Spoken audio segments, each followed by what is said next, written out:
കേന്ദ്ര ബജറ്റായിരുന്നു ഇന്ന്. ബജറ്റിൽ കേരളത്തിന് പ്രത്യേക പദ്ധതികൾ ഒന്നുമില്ല. പക്ഷപാതപരമായ രാഷ്ട്രീയ താൽപര്യം സംരക്ഷിക്കുന്ന ബജറ്റ് എന്നാണ് പൊതുവെ ഈ ബജറ്റിനെ വിലയിരുത്തുന്നത്. നിരവധി പ്രതിസന്ധികളിൽപ്പെട്ട് ഉഴലുന്ന കേരളത്തിന് 24,000 കോടി രൂപയുടെ ധനസഹായമായിരുന്നു കേരളം ആവശ്യപ്പെട്ടിരുന്നത്. എന്നാൽ ഏഴാമത്തെ ബജറ്റ് പ്രഖ്യാപനം നടത്തി ചരിത്രം കുറിച്ച ധനമന്ത്രി നിർമ്മല സീതാരാമൻ കേരളത്തിന്റെ പേര് പോലും പറഞ്ഞില്ല എന്നുള്ളതാണ്. ഒരു പദ്ധതി പോലും അനുവദിച്ചില്ല എന്ന് കൂട്ടി ചേർക്കുന്നു. പരിശോധിക്കാൻ നമുക്ക് എങ്ങനെയായിരുന്നു ഇന്നത്തെ കേരളത്തോടുള്ള അവഗണന എന്ന്. കേരളത്തിൽ നിന്ന് ഒരു MP ഉണ്ട്, 2 കേന്ദ്രമന്ത്രിമാരുണ്ട് എന്നൊക്കെയുള്ള സാഹചര്യത്തിൽ കൂടിയാണ് ഇന്ന് കേരളത്തെ ഇത്രയധികം അവഗണിച്ചുകൊണ്ട്, ഇത്രയധികം നിരാശപ്പെടുത്തിക്കൊണ്ട് ഒരു ബജറ്റ് അവതരിപ്പിച്ചിരിക്കുന്നത് എന്നുള്ളതാണ്. കടുത്ത നിരാശയാണ് കേരളത്തിന്. യാതൊന്നും, ഒരുപാട് പ്രതീക്ഷകളായിരുന്നു. ഈ പറഞ്ഞ 24,000 കോടിക്കപ്പുറത്തേക്ക് ഈ ബജറ്റിൽ കേരളത്തിന് പദ്ധതികൾ എന്തെങ്കിലും ഉണ്ടാകുമെന്നുള്ള പ്രതീക്ഷകളുണ്ടായിരുന്നു. കാരണം സുരേഷ് ഗോപി ഉൾപ്പെടെയുള്ള ലോക്സഭാ തെരഞ്ഞെടുപ്പിൽ മത്സരിച്ച എല്ലാ BJP സ്ഥാനാർത്ഥികളും ആവർത്തിച്ച് പറഞ്ഞുകൊണ്ടിരുന്നത് കേന്ദ്ര പദ്ധതികൾ കേരളത്തിലേക്ക് എത്തും എന്നുള്ളതായിരുന്നു. പക്ഷേ ബജറ്റിൽ കേരളത്തിന് വേണ്ടി ഒരു പദ്ധതിയും, പ്രത്യേക പദ്ധതികളൊന്നും ഉണ്ടായില്ല എന്നുള്ളതാണ്. മറ്റ് പല പദ്ധതികളിലും കേരളത്തിനും കൂടെ കിട്ടുമല്ലോ എന്നൊക്കെ ന്യായീകരിക്കുന്നുണ്ട്. പക്ഷേ കേരളത്തിനായി ഒന്നും ഉണ്ടായിരുന്നില്ല. മറ്റൊരു പ്രധാന വിഷയം, ഈ അവഗണന ഇന്നും ഇന്നലെയും തുടങ്ങിയതല്ല എന്ന് പറഞ്ഞു വെച്ചു. പക്ഷേ ഇവിടെ നിന്നൊരു MP ഉണ്ടായപ്പോൾ അതിൽ മാറ്റം വരും എന്നൊക്കെ പറഞ്ഞുകൊണ്ട് ഒരു MP പാർലമെന്റിലേക്ക് പോകുന്നു. പക്ഷേ യാതൊരു മാറ്റവും ഈ അവഗണനയ്ക്ക് ഉണ്ടായിട്ടില്ല എന്നതിന്റെ നേർസാക്ഷ്യം കൂടിയായിരുന്നു ഇന്ന് പാർലമെന്റിൽ നടന്നത്. ഒരു തുക പോലും ഇല്ലെങ്കിൽ കേരളം ആവശ്യപ്പെട്ട ധനസഹായം, പ്രത്യേകിച്ച് ഈ പ്രളയം പോലെയൊക്കെയുള്ള കാര്യങ്ങളിൽ നൽകേണ്ട സഹായങ്ങൾ പോലും കേരളത്തിന് നൽകാതെ അവഗണിച്ചു എന്ന് വേണം മനസ്സിലാക്കാൻ.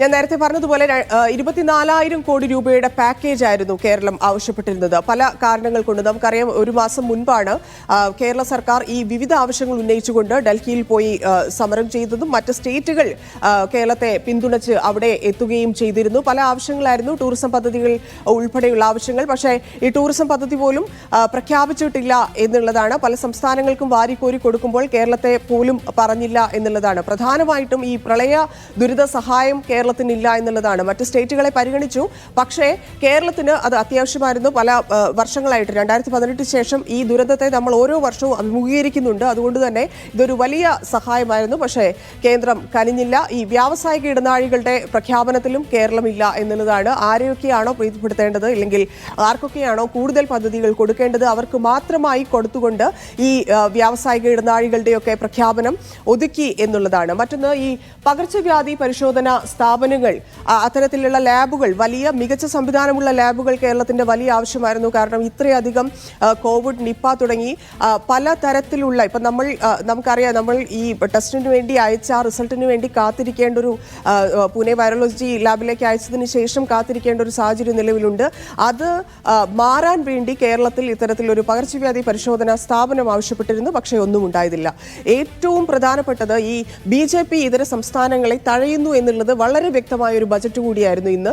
അതാണ് ഏറ്റവും പ്രധാനപ്പെട്ടത്. ഞാൻ തുടക്കത്തിലെ പറഞ്ഞതുപോലെ 2 കേന്ദ്രമന്ത്രിമാരാണ് കേരളത്തിൽ നിന്നുള്ളത്. പക്ഷേ കേരളം ഭരിക്കുന്നത് BJP അല്ലാത്തതുകൊണ്ടും BJPയുമായി യാതൊരു സന്ധിക്കും നിൽക്കാത്തതുകൊണ്ടുമായിരിക്കാം ഒരുപക്ഷെ മറ്റ് സംസ്ഥാനങ്ങളെ അപേക്ഷിച്ച് BJP ഇതര സംസ്ഥാനങ്ങളെ ഇത്രയധികം, ഇപ്പോൾ കോൺഗ്രസ് ഭരിക്കുന്ന സംസ്ഥാനങ്ങളിലും ഇത് തന്നെയാണ് അവസ്ഥ. പക്ഷേ കേരളത്തിന്റെ അത്രയും അവസ്ഥയിലേക്ക് എത്തിയിട്ടില്ല എന്നുള്ളതാണ്. ഈ ഭക്ഷ്യമേഖലയിൽ വട്ടപൂജ്യമാണ്, ഒന്നും ലഭിച്ചിട്ടില്ല കേരളത്തിന് എന്നുള്ളതാണ് യാഥാർത്ഥ്യം. അതുപോലെ നേരത്തെ ഞാൻ പറഞ്ഞു, ടൂറിസം, ഭക്ഷ്യമേഖല, ഇതിലൊന്നും കേരളത്തിന് ലഭിച്ചില്ല എന്ന യാഥാർത്ഥ്യം.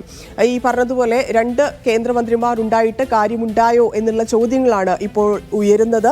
പല മേഖലയിൽ നിന്നും, പ്രതിപക്ഷത്തിന്റെ ഭാഗത്തു നിന്നും കേരള സർക്കാരിന്റെ ഭാഗത്തു നിന്നും ഇവിടുത്തെ മന്ത്രിമാരും MP-മാരും എല്ലാവരും ആവർത്തിച്ച് ചോദിക്കുന്നത് എന്ത് കാര്യമുണ്ടായി കേരളത്തിൽ നിന്ന് ഒരു MP ഉണ്ടായിട്ട്. സുരേഷ് ഗോപി ഈ നിരന്തരം ഉന്നയിച്ച ഈ തെരഞ്ഞെടുപ്പ് കാലയളവിൽ മുഴുവൻ അദ്ദേഹം സംസാരിച്ചുകൊണ്ടിരുന്നത് കേന്ദ്രത്തിന്റെ പദ്ധതികൾ ഇവിടെ എത്തിക്കും എന്നുള്ളതായിരുന്നു. പക്ഷേ സുരേഷ് ഗോപി നിരന്തരം ഉന്നയിച്ച കേന്ദ്ര പദ്ധതികൾ എവിടെ എന്നുള്ള ചോദ്യമാണ് പ്രധാനമായും ഉയരുന്ന രണ്ടാമത്തെ ചോദ്യം.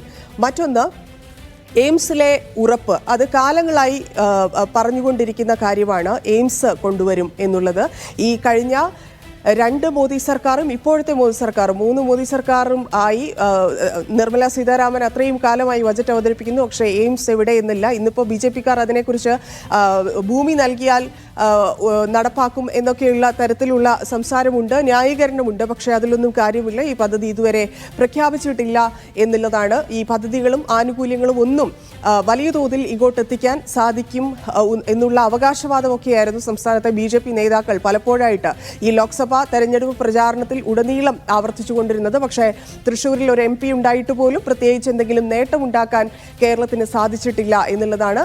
തൃശ്ശൂരിൽ നിന്ന് ജയിച്ച് സുരേഷ് ഗോപി നിരന്തരം ഉന്നയിച്ച കാര്യമായിരുന്നു ഈ തന്നിലൂടെ കേന്ദ്ര പദ്ധതികളെല്ലാം കേരളത്തിലേക്ക് എത്തിക്കും, കേരളത്തിന്റെ മുഖം തന്നെ മാറ്റും എന്നൊക്കെയുള്ള വാഗ്ദാനങ്ങൾ നൽകിക്കൊണ്ടുകൂടിയാണ് അദ്ദേഹം അവിടെ നിന്ന് ജയിച്ച് MP ആയി പാർലമെന്റിലേക്ക് എത്തിയത്. എന്നാൽ എല്ലാം പാഴ്വാക്കായി എന്ന് വേണം കേന്ദ്ര ധനകാര്യമന്ത്രി നിർമ്മല സീതാരാമന്റെ ബജറ്റ് പ്രസംഗം അവസാനിക്കുമ്പോൾ മനസ്സിലാക്കാൻ. കേരളത്തിന് എയിംസ് അനുവദിക്കണമെന്നത് ഈ കാലങ്ങളായുള്ള, നേരത്തെ ഞാൻ പറഞ്ഞതുപോലെ ഒരുപാട് വർഷങ്ങളായുള്ള സംസ്ഥാനം ഉയർത്തുന്ന പ്രധാനപ്പെട്ട ആവശ്യമായിരുന്നു.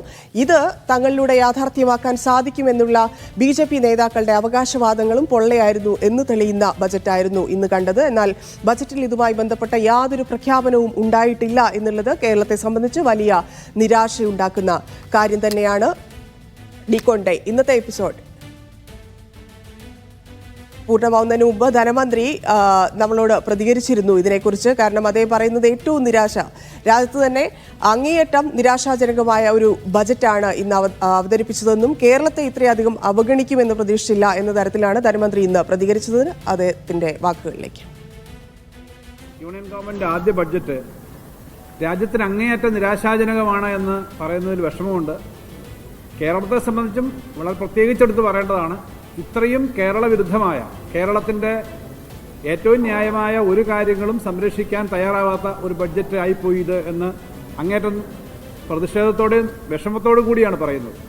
മുന്നണിയുടെ താല്പര്യം സംരക്ഷിക്കാൻ വേണ്ടി ചില പ്രദേശത്തിന് മാത്രം പ്രാധാന്യം കൊടുക്കുന്ന പദ്ധതികൾ നടപ്പിലാക്കാൻ തയ്യാറാവുക എന്ന് പറഞ്ഞാൽ ഇന്ത്യ ചരിത്രത്തിൽ ഇന്നുവരെ ഉണ്ടാവാത്തതാണ്. അതാണ് ചെയ്തത്. അതുകൊണ്ട് ഫെഡറലിസത്തിന്റെ കാര്യം പറയാൻ മോഡി ഗവൺമെന്റിന് അർഹതയില്ല എന്ന് തെളിയിക്കുന്നതാണ് ഇന്നത്തെ ബഡ്ജറ്റ്. അപ്പോൾ BJPക്ക് ഒരു അക്കൗണ്ട് തുറന്നപ്പോൾ കേരളത്തിന്റെ അക്കൗണ്ട് പൂട്ടി എന്നുള്ളതാണ് ഇപ്പോൾ വരുന്ന കാര്യം. ബജറ്റിൽ ഒരു നേട്ടവും ഉണ്ടായിട്ടില്ല. ഭക്ഷ്യരംഗത്ത് പ്രതീക്ഷയുണ്ടായിരുന്നു, എന്നാൽ വട്ടപൂജ്യമാണ് കിട്ടിയത്. സാമ്പത്തിക രംഗത്ത് ശസ്ത്രക്രിയ വേണമെന്നും K സുധാകരനും പറഞ്ഞു. ഈ സർക്കാരിന്റെ ഭാഗത്ത് നിന്ന് ഒരു നേട്ടവും നമുക്ക് ഉണ്ടായിട്ടില്ല. ഒരു പുതിയ ഭരണകൂടം ഇന്ത്യ ഭരിക്കാൻ വന്നാൽ നമ്മൾ പലതും പ്രതീക്ഷിക്കുന്നുണ്ട്.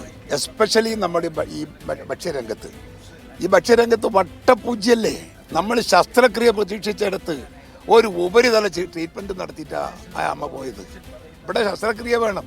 സാമ്പത്തിക രംഗത്ത് ശസ്ത്രക്രിയ തന്നെ നടന്നെങ്കിൽ മാത്രമേ ഇതിനൊരു നേട്ടം ഉണ്ടാക്കാൻ നമുക്ക് പറ്റില്ല.